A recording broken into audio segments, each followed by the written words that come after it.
Hello everyone, and welcome to this week's commentary of a game that was played in 2010. Red was Grandmaster Hong Zhi, Black was his master or Shifu, Grandmaster Liu Dahua. The event was at the Wutang Cup, which was a tournament back in 2010.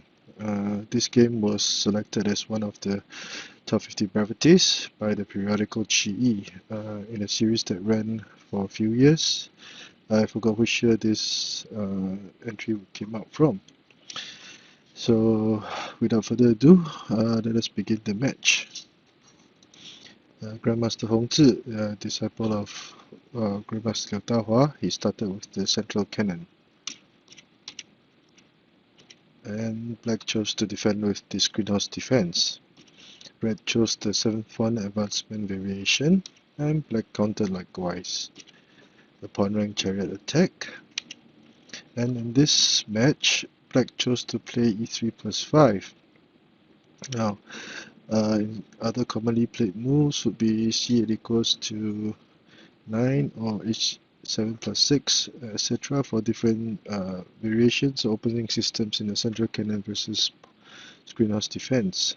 With e3 plus 5, Black would choose to play a more steadfast game with more emphasis on defense. Red did not play r2 equals to 3, but chose to develop his left chariot. And this was the time when Grandmaster Liu Dahua, he played a very unorthodox move.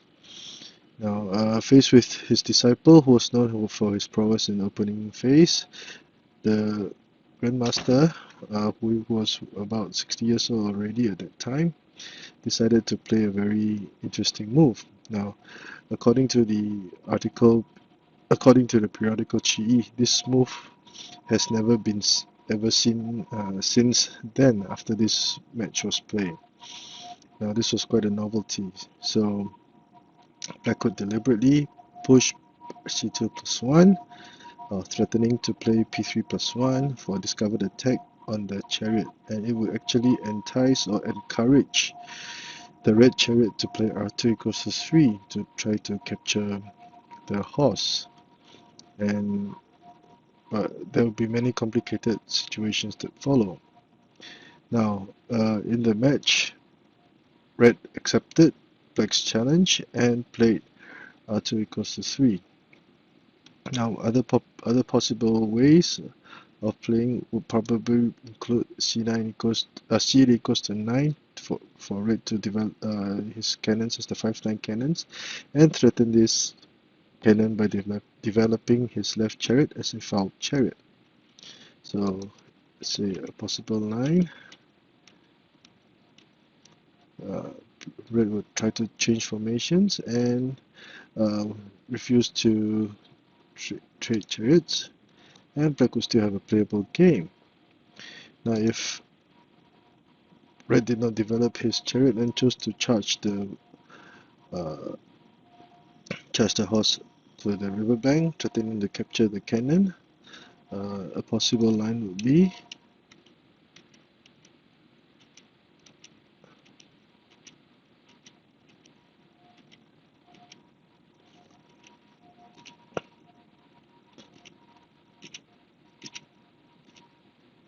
and Black would have an advantage in this situation.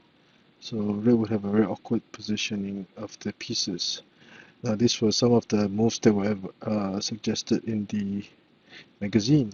And I encourage all viewers to go to the website where I have uploaded interactive boards for you to compare the variations at your own pace. And the videos will be uploaded there also, so you can compare the variations while watching the video.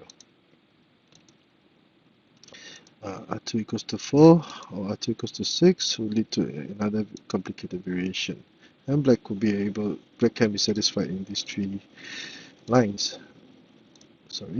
Another possibility would be to develop the left chariot as a ranked chariot to speed up the development of the major pieces.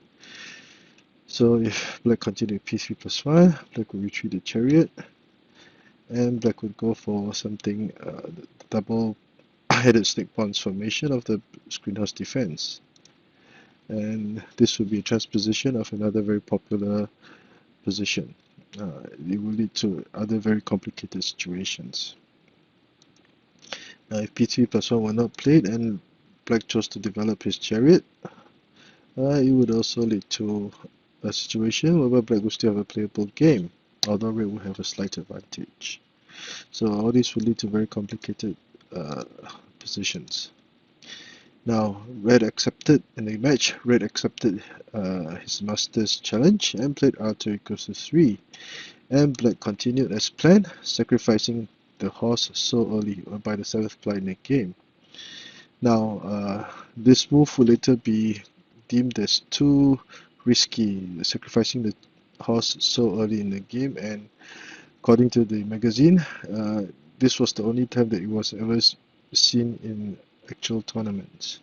Now, usually in this position, h3 minus 5 is played, whereby the horses will be linked together. Black will still be threatening to capture the chariot, and red could counter with h7 plus 6, pushing the pawn forward, blocking the cannon, and this move would prevent or discourage black from playing r1 equals to 3. If it did, red will simply capture the elephant to threaten with the checkmate and capture the trade material. So there would be it would be a very complicated situation, but the main idea would be to discourage r1 equals to 3. Black would choose to counter with c2 plus 3, threatening to attack the chariot from behind with c2 equals to 7 later on. p3 plus 1, threatening the pawn. And as can be seen, the situation will be very complicated. Black will retreat the cannon, preparing to play c8 equals to 7 to storm this file. The horse will be threatening to play to attack, etc. So this will be a very complicated situation. And for Xiangqi fans who know the Grandmasters well, Grandmaster Hong Zhi is well known for his preference in playing very complicated positions. So Grandmaster Liu Dahua was perhaps giving his protege a test, a midterm test, I suppose. Okay, so back to the game. Black continued with p3 plus 1, and red accepted black's sacrifice. Black continued with p3 plus 1, and red continued with p3 plus 1 of his own. This is a commonly used tactic whereby red would try to trade pawns so that his chariot can get back into the open. The chariot here will be closed and vulnerable to attack. So that is why red chose to trade pawns and forsake the threat of this pawn later on. But black would have none of it and chose to play c8 equals to 4 and threatened to play c8 equals to 7 later on. And because of the threat of the pawn advancing, red would retreat his horse to the central file. Black would continue with c8 equals to 7, and pressure will be piling up on this flank. Red tries to counter attack, and black develops the horse h3 plus 2, giving up his central pawn in the process. Now this move would discourage or prevent red from developing his left chariot, or the cannon will simply capture it. So, but the black pawn will now be given up, and after the check, black would simply play a4 plus 5 and prepare to develop his chariot r1 equals to 4. So at this point in time, we can see that this chariot, after capturing the red horse, was still in a close position, and red's horses are linked at the centroid, and this would be a major cause of concern. So at this point in time, red decided to retreat his cannon. Now this was a blunder in retrospect, and black should have played One of the recommended moves was to play c5 equals to 3. Now red will now prepare to trade away the cannon, and red will still have a playable game. But in a match, red decided to move his cannon to safety by retreating the cannon c5 minus 2. And black continued to develop his chariot, r1 equals to 4. Now if red retreated the chariot, black could play h2 minus 4, whereby the horse will be used as a cannon mount to attack the red chariot. So in the match, red decided to consolidate his defense with e7 plus 5, so that the threat of a smothered cannon checkmate would be diminished.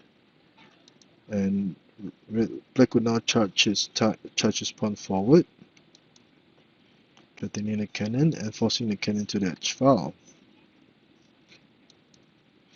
And red will continue with r4 plus 8 to block the elephant's eye. Now red tries to move his chariot to safety, and black will attack the chariot as mentioned just now. Now black tries to gain some compensation by trading material, but black would have none of it. He would not capture the chariot, or it would be a checkmate. For example, if the black cannon captured the chariot, red would checkmate with r8 plus 9. So that was why black chose to advance his cannon. The black horse was still targeting the central cannon, which is one of the reasons why c5 minus 2 just now was not a good idea. So as can be seen, pressure is mounting very quickly on red's position. In the match, Grandmaster Hong Zhi decided to play r3 equals to 5 to attack the central file, but black continued with p7 plus 1, preparing to play p7 equals to 6, etc. for attack. This was also moved by red had also moved his chariot early on to the central file to prevent this move, as the cannon will now be attacking the chariot. Red captures the pawn, and now the black chariot was ready to attack with h8 plus 4 by patrolling the riverbank, and the chariot will now be prepared to play r8 equals to 6 for an attempt at a checkmate. Now, in the match, red tried to consolidate his defense with e3 minus 5, but perhaps e3 plus 5 would have been better, because it would have denied the black cannon a target to attack, and by this time the pressure was mounting greatly on red's position. Black will continue to attack with r8 equals to 6, c5 equals to 3, and this is known as the double ghost knocking attack. The Chinese name is 双鬼拍门, which translated literally would mean two ghosts knocking on the door. Red tries to play c9 equals to 4. He was hoping that the situation would become even more complicated and volatile. And by playing c9 plus 4, this chariot would now be protected, and red will have the extra option of trading chariots to relieve some pressure if need be. Now at this point in time, the cannon was threatening to checkmate, and that was why red played c5 equals to 3 earlier on. So things are going downhill for red very fast. Now at this point in time, red advanced his horse, neglecting so that red could not trade chariots. And red, when attempted to attack or play aggressively, fighting fire with fire, hoping to get out of this situation unscathed. But Black would now charge the horse across the river, threatening to capture the red chariot, and more importantly, to capture the red elephant, which had been which was now stranded. So this is the reason why a few moves later it would have been better for red to have played e3 plus 5 instead of retreating, because if this elephant was still here, it would still be linked, and the black horse will not be able to attack the central elephant. Red tries to be aggressive, but black would have none of it, and chose to continue to attack in a brilliant display. A check.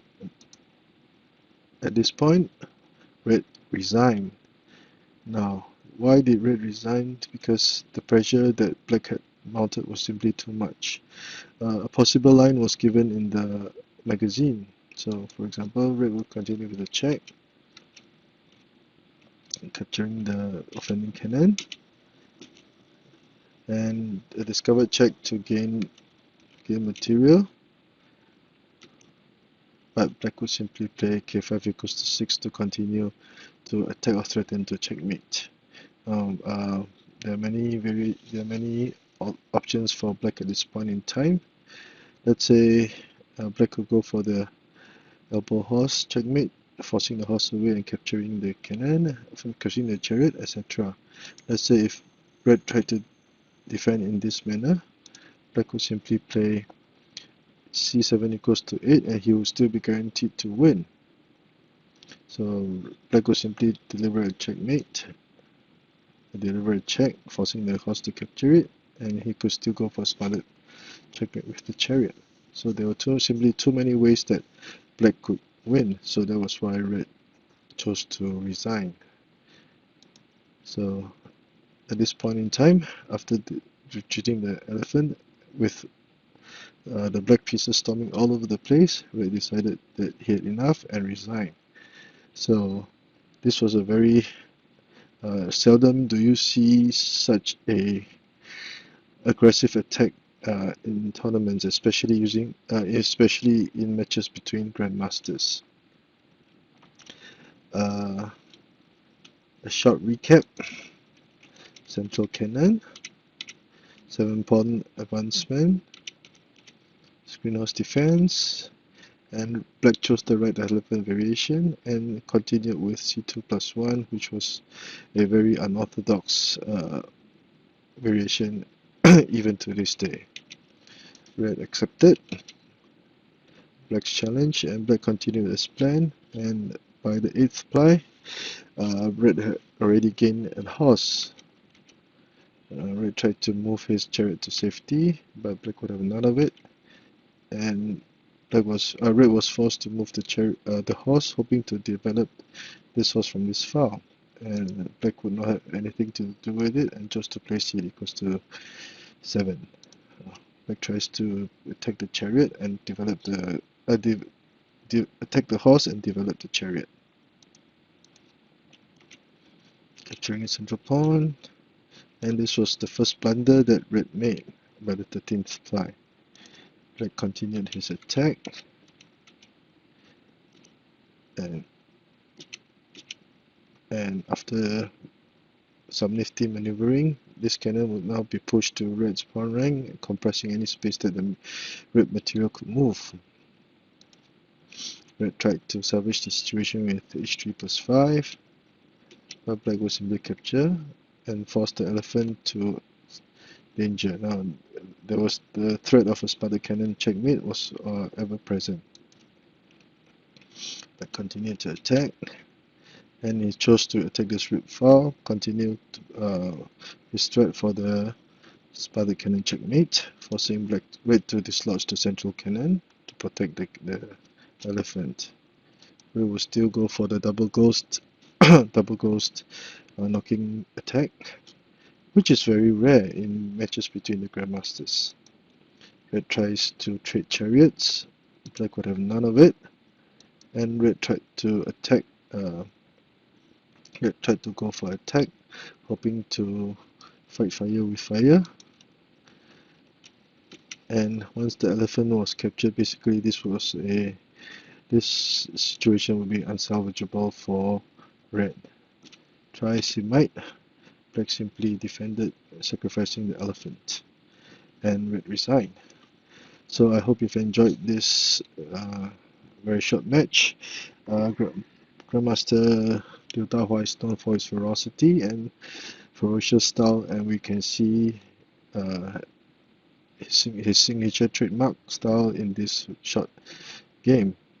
And Grandmaster Hong Zhi, who is known for his ability or preference to play complicated situations, can also be seen doing quite well until he retreated his cannon over here. So if you like the work that I've been doing, and please give this video a like and subscribe to my channel. I'm just doing my 2 cents worth, trying to promote a game which I love so much. Thank you and have a nice week ahead.